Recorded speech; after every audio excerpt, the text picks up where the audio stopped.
दास हैं और पिता माता को फूटी आंख नहीं देखते हैं, वृद्ध पिता माता की सेवा नहीं करना चाहते हैं। तो महाराज जी कहते थे भगवान ने तो अपने पिता के सत्य की धर्म की रक्षा के लिए अयोध्या का सिंहासन छोड़ दिया, 14 वर्ष तक जंगल में भटके। आप पिताजी की कोई बात नहीं मानते, कैसे राम जी के भक्त हो?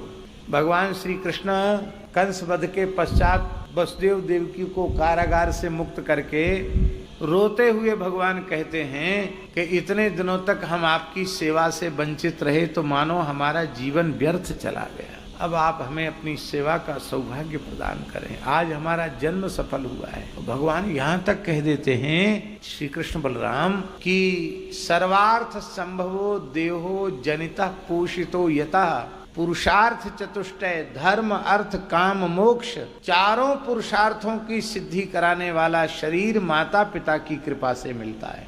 जिससे भगवत सेवा भगवत भक्ति की जाती है वह शरीर माता पिता की कृपा से मिलता है। जनिता, उन्होंने शरीर को उत्पन्न किया है और केवल उत्पन्न नहीं किया, पोषिता, पालन पोषण भी किया है। तो पित्रोह मर्त्य शता, कहते हैं ऐसे पिता माता की सेवा पुत्र सैकड़ों वर्षों तक करे तो भी वो अपने पिता माता के उपकार के ऋण से उपकार से उर्ण नहीं हो सकता है। आप लोगों में से काशी कौन कौन गया?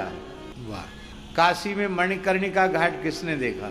देखा मणिकर्णिका घाट? मणिकर्णिका घाट पे एक मंदिर है, ध्यान में दिया होगा, जिसका केवल शिखर ऊपर दिखाई पड़ता, बाकी पूरा मंदिर जमीन में धंसा हुआ है।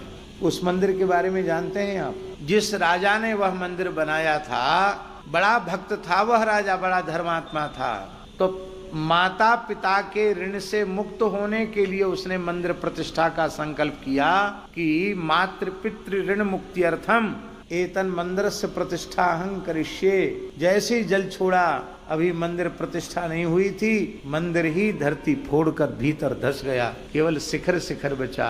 दुनिया का कोई भी शुभ कर्म माता पिता के ऋण से उर्ण नहीं कर सकता है। इसलिए संतान का सर्वोपरि धर्म है अपने पिता माता की श्रद्धा पूर्वक सेवा करना।